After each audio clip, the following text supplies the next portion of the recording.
No Hero Academia, também conhecido como My Hero Academia, é um anime criado em 2016, baseado em um mangá criado por Kohei Horikoshi. Pelo menos acho que é assim que se fala o nome dele.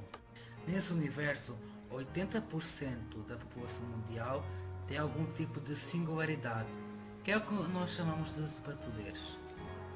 Mas será que as singularidades são coerentes com a ciência do mundo real? É isso que vamos descobrir. Segundo o anime, várias pessoas começaram a nascer com singularidades espontaneamente e ninguém nunca descobriu como toda essa atrapalhada começou.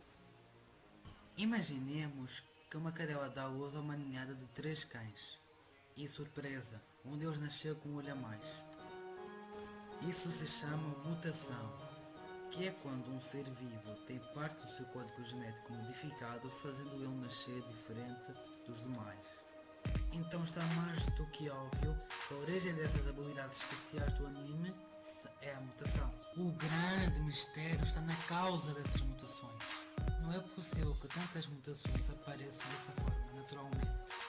Teria de ser uma causa externa que tenha afetado um grande número de pessoas, como raios ultravioletas e radiação.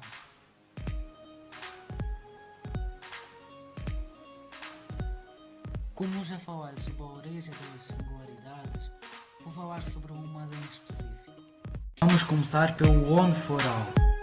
A singularidade do All Might e do nosso querido protagonista Izuku Midoriya. O One for All é a capacidade de armazenar poder e de transferi-lo para outra pessoa.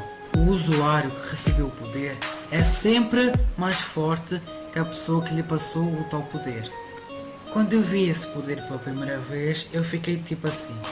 Isso é impossível! Mas depois de uma pesquisa, eu descobri que o One for All, de certa forma, existe.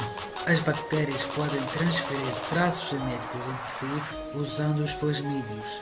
Um plasmídio é um pedaço de ADN que pode se replicar independentemente da célula e pode ser transferido de uma bactéria para outra. Os plasmídios são normalmente encontrados em bactérias e podem apresentar características benéficas, como resistência aos antibióticos.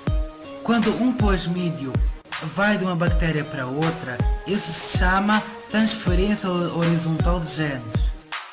Mas as bactérias não são as únicas portadoras de plasmídios. Também existem organismos eucariontes que também têm plasmídios, mas nenhum encontrado em animais ou plantas.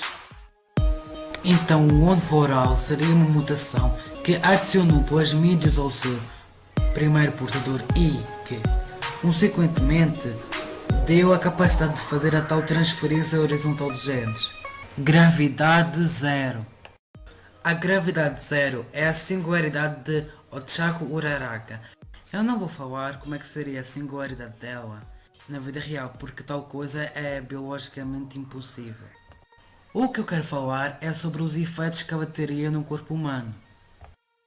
Toda a gente já ouviu que os astronautas ficam mais altos quando voltam das viagens por causa da falta de gravidade, mas esse não é o único efeito secundário. Quem já viu o anime sabe que se a Uraraka usar muito o seu poder, ela fica mal disposta e vomita. O corpo humano possui dois sistemas para saber que o corpo está em movimento: os olhos e o sistema vestibular. O olho vê os movimentos e o sistema vestibular sente. Se os dois, ou melhor, os três, estiverem de acordo, estarás completamente bem. Mas se estiverem em desacordo, eu acho melhor tu teres um pau do pé de ti. A questão da Ochako é um pouco mais extrema do que isso, pois a gravidade zero confunde completamente o sistema vestibular e várias outras sensações de pressão que o corpo usa para manter a postura e a posição. Todos esses sistemas trabalham com a força da gravidade para dizer ao corpo qual é o caminho para cima e para baixo.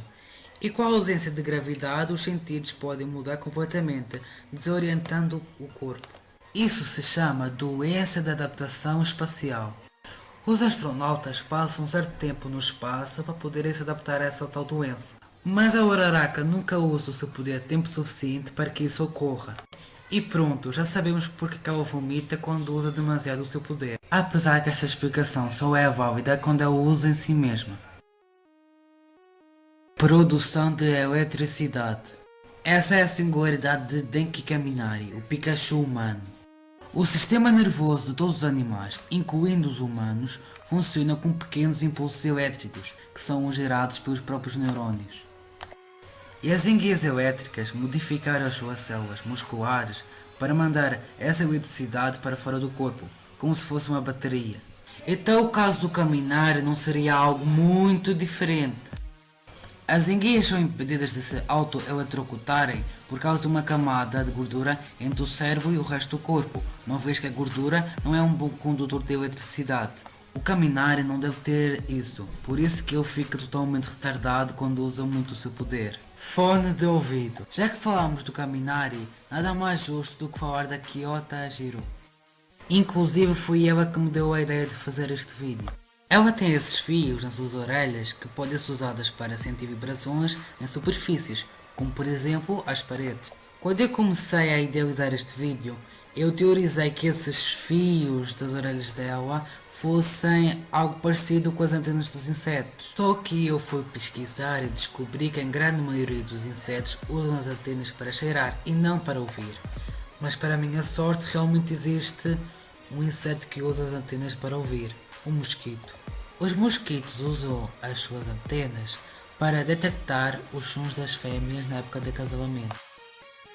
Então esses fios seriam algo semelhante às antenas dos mosquitos, só que especializados em sentir as vibrações em superfícies sólidas. Finalização. Bem, para quem já conhecia o meu canal antes deste vídeo sabe que eu era de animação. Como explico? Eu quero fazer outros conteúdos que não sejam animação. Para além de que eu quero começar o canal do zero, por isso todos os meus vídeos anteriores são não listados.